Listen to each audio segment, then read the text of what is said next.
Hey guys, welcome to back my YouTube channel. আশা করি তোমরা সবাই অনেক অনেক ভালো আছো। ভালোর মধ্যে দিয়ে একটা কথাই বলতে চাই, রিসেন্টলি বাংলাদেশে আমরা অনেকেই জানি, অনেক কিছুই জানি, কিন্তু মিজানুর রহমান আজহারী স্যার এই টপিকে কি বললেন, কি বৃত্তান্ত, অবশ্যই ভিডিওটি দেখবো।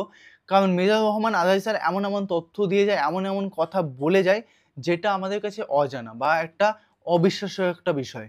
তো অবশ্যই ভিডিওর টাইটেলটি হলো মাইলস্টোন স্কুলে বিমান বিধ্বস্ত ঘটনা যা বললেন আজহারি। মানে বুঝতে পারছো, এই যে স্কুলে বা কলেজের মধ্যে যেটা মাইলস্টোন স্কুলের মধ্যে যেটা হয়েছে, নৃশংসভাবে মানুষ মারা গেছে, মানে বাচ্চারা, শিশুরা বিশেষ করে। তো মিজানুর রহমান আজহারি স্যার কী বলেন এই টপিকে বা এই বিষয়ে অবশ্যই জানা দরকার, কারণ ওনার কথাগুলো বা বক্তব্যগুলো অনেক অনেক মাইন্ডফুল। কারণ ওনার কথাগুলো, যে টপিকগুলোর কথা বলেন, সেটা অনেকটাই গুরুত্বপূর্ণ বা এমন এমন উদাহরণ দেয় সেটা ভবিষ্যতে মিলেও যায়। আমরা সেটা দেখেছি, যেমন দেখেছি মাওলানা দেলোয়ার হোসেন সাঈদী হুজুরের ভিডিও, তারপরে তোমার হচ্ছে আবু তাহের মোহাম্মদ আদনান স্যার এবং মিজানুর রহমান আজহারী স্যারের কথাগুলো স্পষ্ট হুবহু মিলে যায়। মানে এটা আমরা বেশিরভাগ দেখতে পেরেছি এবং দেখব কি বললেন মিজানুর রহমান আজহারী স্যার। আর মেইন ভিডিও তোমার ডিসক্রিপশন বক্সে পেয়ে যাবে, ওখান থেকে তোমরা চেক আউট করতে পারো। তো চলো গাইস, আজকে ভিডিওটি শুরু করা যাক। এজন্য আল্লাহ বললেন, গোলাম, যে কোনো মুহূর্তে বিপদ দিয়ে তোমাদেরকে নাস্তানাবুদ করতে পারি।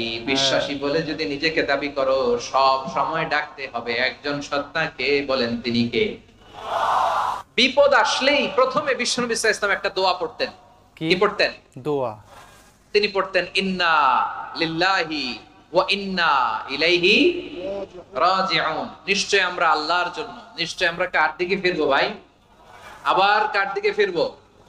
আওয়াজ করে বলুন তো, আমরা এসেছি কার কাছ থেকে, আবারও ফিরে যাব কার কাছে? এজন্য বিষ্ণুই পড়ছেন, ইন্না লিল্লাহি ওয়া ইন্না ইলাইহি রাজিউন। নিশ্চয় আল্লাহর জন্য, ওই আল্লাহর দিকেই আমরা ফিরে যাব। তারপরে বিষ্ণুই পড়তেন, আল্লাহুম্মা আজুরনি ফি মুসিবাতি ওয়াখলুফ লি খায়রাম মিনহা। একসাথে প্রথমে পড়তেন ইন্না লিল্লাহি ওয়া ইন্না ইলাইহি রাজিউন, তারপর পড়তেন আল্লাহুম্মা আজুরনি ফি মুসিবাতি ওয়াখলুফ লি খায়রাম মিনহা। মানে আল্লাহ, এই যে আমি বিপদে ধৈর্য ধারণ করলাম, এটার সব তুমি আমারে দাও, আর যেটা হারালাম এর চেয়ে ভালো কিছু দিয়ে মেকআপ করে দিও, ভালো কিছু দিয়ে বদল করে দিও। সুবহানাল্লাহ পড়েন। তাহলে বিপদ আসলে আমরা কি পড়ব? তাহলে বিপদ এলে আমরা কি পড়ি? কথা বুঝলে সবাই উত্তর দিতে হবে। বিপদ এলে কি পড়ি? তাহলে বিপদ এলেই আমরা এখন থেকে ইন্না লিল্লাহ পড়বো, নাকি হাই হুতাশ করবেন? একদল আছে হাই হুতাশ করে, হায় আল্লাহ রে, মোর কি হইল রে, মই কি হরমু রে, মই কমবে জামু রে। আছে না নাই?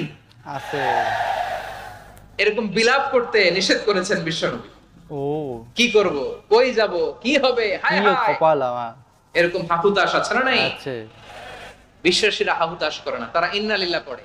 কি পড়ে মনে থাকবে? আমরা পড়বো ইন্না লিল্লাহি ওয়া ইন্না ইলাইহি রাজিউন। নিশ্চয় আমরা আল্লাহর জন্য, আমরা আল্লাহর দিকেই ফিরে যাব। এরপর পড়বো আল্লাহুম্মা আজুরনি ফি মুসিবাতি ওয়াখলুফ লি খায়রাম মিনহা। আল্লাহ, আমি যে বিপদে ধৈর্য ধারণ করলাম এটার সওয়াব দিও, আর যা হারালাম তার চেয়ে ভালো কিছু দিয়ে বদল করে দিও। সুবহানাল্লাহ পড়েন। বিশ্বনবীর হাদিস শুনলেন উম্মে সালামা রাদিয়াল্লাহু তাআলা আনহা। ওনার স্বামী হলো আবু সালামা। মজার ঘটনা খেয়াল করে শুনেন আমার প্রিয় কলিজার টুকরা ভাইয়েরা। কানগুলো খরগোশের কানের মতো খাড়া করে মার দিকে তাকান। সাইয়্যিদাতুনা উম্মে সালামা রাদিয়াল্লাহু তাআলা আনহা, ওনার স্বামীর নাম আবু সালামা। শ্রেষ্ঠ দম্পতি, শ্রেষ্ঠ ফ্যামিলি। প্রথমে হিজরত করেছিলেন হাবাসায়, পরে হিজরত করেছেন মদিনায়। উহুদ যুদ্ধের পরে ওনার স্বামী আবু সালামা ইন্তেকাল করলো, শহীদ হলো। সুবহানাল্লাহ পড়েন। যখন আবু সালামা ইন্তেকাল করলো, উম্মে সালামা রাদিয়াল্লাহু তাআলা আনহা কেঁদে কেঁদে হয়রান। আর নবীর শিখানো বাণী অনুযায়ী তিনি বারবার পড়ছিলেন ইন্না লিল্লাহ। কি পড়ছিলেন? মুই কই যামু, কি হরমু, এগুলো বলে নাই। কি বলছে?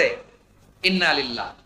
যেহেতু বিশ্বনবী বলেছেন, কেউ যদি বিপদের প্রথম ধাক্কায় পড়ে ইন্না লিল্লাহি ওয়া ইন্না ইলাইহি রাজিউন, আল্লাহুম্মা আজুরনি ফি মুসিবাতি ওয়াখলুফ লি খায়রাম মিনহা, তাহলে এই বিপদে যে সে যা হারালো তার চেয়ে শ্রেষ্ঠ কিছু দিয়ে আল্লাহ তার বদল দিয়ে দিবে। ও তাহলে ওটা, মানে ওটা। এই হাদিস শুনে উম্মে সালামা রাদিয়াল্লাহু তাআলা আনহা ওনার প্রাণ প্রিয় স্বামী আবু সালামার ইন্তেকালের পরে চোখের পানি ছাড়ে আর পড়ে ইন্না লিল্লাহি ওয়া ইন্না ইলাইহি রাজিউন আল্লাহুম্মা আজুরনি ফি মুসিবাতি ওয়াখলুফ ফি খায়রাম মিনহা।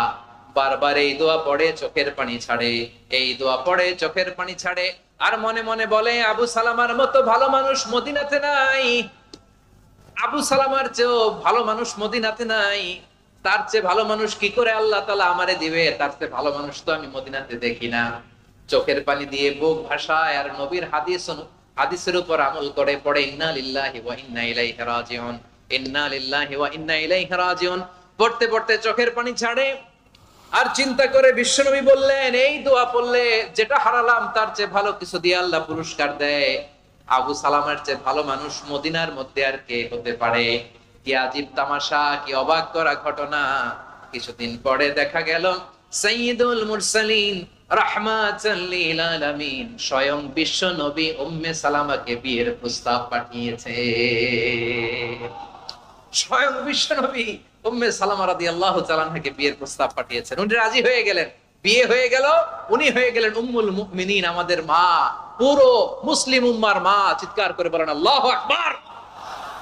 তাহলে আমার প্রাণপ্রিয় ভাইয়েরা, বিপদে পড়লে আমরা পড়বো ইন্না লিল্লাহি ওয়া ইন্না ইলাইহি রাজিউন আল্লাহুম্মা আজুরনি ফি মুসিবাতি ওয়াখলুফ লি খায়রাম মিনহা। করবেন না? যারা যারা বিপদ আসলে এই দোয়াটা পড়বেন এখন থেকে আওয়াজ করে ইনশাআল্লাহ বলেন। যা হারাইছেন তার চেয়ে শ্রেষ্ঠ জিনিস দিয়ে বদলা দিবে কে? বিশ্বাস হয়? একটু সন্দেহ লাগে মনে হয়, একটু সন্দেহ আছে? যাদের বিশ্বাস হবে তাদেরকে আল্লাহ উত্তম বদলা দিবে, ঠিক কিনা বলেন? তাহলে বিপদে পড়লেই প্রথমে আমরা এটা পড়ব। দোয়াগুলো যদি এখন মুখস্থ না হয়, এই যে রেকর্ডিং হচ্ছে পেয়ে যাবেন, কালকেই পেয়ে যাবেন, শুনে শুনে মুখস্থ করবেন। আমার মায়েরা, আমার বোনেরা, আপনাদের জন্য 3টি মাঠের অ্যারেঞ্জমেন্ট করা হয়েছে আমি জানি।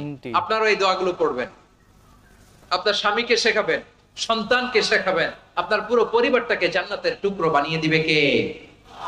তাহলে বিপদ আসলে প্রথমে কি পড়তে হবে এটা জেনে গেলাম। এরপরে বিপদ আসলে নিজেকে কি করে আল্লাহর কাছে সঁপে দিতে হয় এটাও জানার দরকার আছে না নাই? একদম। বিপদে প্রথমে ইন্না লিল্লাহ পড়লাম, ধৈর্য ধারণ করলাম, বিপদ থেকে উদ্ধারের সর্বোচ্চ চেষ্টা করলাম। আমার কাজ যখন শেষ তখন আমি আমার এই বিষয়টা আল্লাহর কাছে সঁপে দিব। কার কাছে সুপর্দ করব? কার কাছে? বিপদে বললে কেমন করে নিজেকে আল্লাহর কাছে সঁপে দিতে হয় আসুন সাইয়েদনা ইব্রাহিম আলাইহিস সালামের জীবনী থেকে জানি। আল্লাহর খলিল ইব্রাহিম আলাইহিস সালাম আমাদের মতো সমাজ ব্যবস্থা পায় নাই। আমরা জন্মের পরে আমাদের কানের ভেতরে আজান দিয়েছে কে? একামত দিয়েছে কে? আমাদের বাপ দাদারা আমাদের কানে আজান দিয়েছে কি? দেয় নাই। আমাদের জন্মের পরেই তো আজান, একামত, বাড়ির পাশে মসজিদ, প্রতিদিন আজান, জুমার খুতবা, প্রতি মাসে মাসে তাফসীরুল কোরআন মাহফিল, মসজিদ, মিনারা, অভাব নাই, ঠিক কিনা বলেন? আপনি যেই সুন্দর ইসলামিক এনভায়রনমেন্ট পেয়েছেন, আমাদের ইব্রাহিম খলিল উনিও কি এরকম পেয়েছিলেন? হ্যাঁ, উনি জন্মের পর পরে ওনার কানে আজান দিয়েছে কেউ? আমার প্রিয় ভাইরা, আগা গোড়া একটা শিরকি পরিবেশ উনি জন্মগ্রহণ করেছেন। উনি ছাড়া ওই তল্লাটে একজনও আল্লাহর উপর বিশ্বাসী নাই। কল্পনা করতে পারেন? গোটা তল্লাটে, গোটা দেশে বিশ্বাসী মুমিন, আল্লাহর উপর বিশ্বাস স্থাপনকারী কয়জন? সবাই বলেন কয়জন? বাকি সব মুশরিক। বাকি সব মুশরিক নিজের সাথে নিজে শক্ত বোঝাপড়া করে, অ্যানালজি করে, সেলফ কনভারসেশন করে উনি মহা সত্যের সন্ধান পেয়েছে। ওয়াও। উনি আকাশের তারা দেখে ভাবে মনে হয় এটাই আমার খোদা, পরে দেখে তারা নাই, মনে মনে বলে না তাইলে এটা না। আবার চাঁদ দেখে বলে চাঁদটা বড় মায়া লাগে, মনে হয় এটাই আমার রব, পরে দেখে চাঁদও নাই, কয় না এটা না। এরপরে দ্বীপ প্রহরের জলজলে সূর্যটা খাঁ খাঁ করে গোটা পৃথিবীটারে রৌদ্র দিয়ে তাতিয়ে রাখে। তিনি ভাবলেন মনে হয় এটাই আমার রব, কারণ এটাই তো সবচেয়ে বড়। কিন্তু বিকেল বেলা ওই সূর্যটাও যখন চলে যায়, সাইয়েদনা ইব্রাহিম বলে না এটাও তো নাই, আমার খোদা যদি আমারে ছেড়ে চলে যায়, বিপদে পড়লে আমারে উদ্ধার করবে কে? এভাবে নিজের সাথে অ্যানালজি, সেলফ কনভারসেশন করতে করতে করতে তিনি মহা সত্যের সন্ধান পেয়েছেন। সুবহানাল্লাহ পড়েন। সব শেষে তিনি ডিসিশন নিয়ে ঘোষণা দিলেন, ইন্নী وجهت وجهي للذي فطر السماوات والأرض حنيفا وما أنا من المشركين নিশ্চয় আমি এমন সত্তার দিকে মনোনিবেশ করলাম, মুখাপেক্ষী হলাম, যিনি আকাশ বানিয়েছেন, জমিন বানিয়েছেন, আমি মুশরিক নই। সুবহানাল্লাহ। পারতেন, আপনি পারতেন? কেউ নাই, লক্ষ লক্ষ মুশরিক, আপনি একা। ওনার মতো এরকম বিচক্ষণতা দিয়ে আল্লাহরে খুঁজে পাইতে পারতেন আপনি? কি নবী ছিল, আল্লাহকে খুঁজে পেয়েছে। যখন আল্লাহর ইবাদত শুরু করলো, এই কথা ছড়ায় পড়লো চারদিকে। নমরুদ সাইয়েদনা ইব্রাহিমকে ডেকে পাঠালেন। তো গাইস, ভিডিওটি দেখে যেটা বুঝলাম, ওয়াজ মাহফিল দেখে, সত্যি কথা, কিছু হারিয়ে কিছু পাওয়া যায়, বা কিছু হারিয়েছে নিশ্চয় কোনো কিছু বড় কিছু আসবে। হ্যাঁ, আমি অনেকেই ভাবি যে এই ঘটনার মধ্যে দিয়ে অনেকে মারা গেল, অনেকের সন্তান মারা গেল, অনেকের বেবি মারা গেল, অনেকের ছেলে মারা গেল, যাই হোক না কেন বৃত্তান্ত, ফ্যামিলি মেম্বার যে কোনো একজন মারা গেছে। তো এক্ষেত্রে আমরা কি বলতে পারি, মিজানুর রহমান আজহারী স্যার যেভাবে উত্তরটা দিলেন যে কিছু চলে গেছে, কিছু অবশ্যই তার থেকে ভালো কিছু একটা আসবে। তো সবকিছু তো টাকা দিয়ে বা দিয়ে সম্ভব নয়। যেটা চলে গেছে সেটা আমরা ভোলার চেষ্টা করি। ভোলা হয়তো সম্ভবই না, কোনোভাবেই সম্ভব নয়। কিন্তু চেষ্টা তো এক পর্যায়ে মানুষ চেষ্টাই করবে। তো কিছু হারিয়েছে, কিছু অবশ্যই তার থেকে বেশি কিছু সে আশা করে। কারণ এতটা দুঃখের মধ্যে দিয়ে সে চলছে। নিশ্চয়ই কিছু তো একটা ডিফারেন্স বা তার জীবনে অনেক কিছু ভালো কিছুই আসুক সেটা মনে করি। কারণ এতটা মানুষ কষ্ট পেয়েছে। এই যে বা কি কলেজটার জন্য নামটাই ভুলে নাম হলো মাইলস্টোন স্কুল। তো অবশ্যই একটা কথাই বলি, কি বলবো, এর থেকে আমার কিছু বলার নেই। মিজানুর রহমান আজহারী স্যার এত সুন্দরভাবে স্পষ্টভাবে উত্তরটা দিলেন, আমি নিজেই হ্যাপি ফিল করছি যে কত সুন্দরভাবে একটা প্রশ্নের উত্তর দিলেন, খুব সুন্দর লাগলো।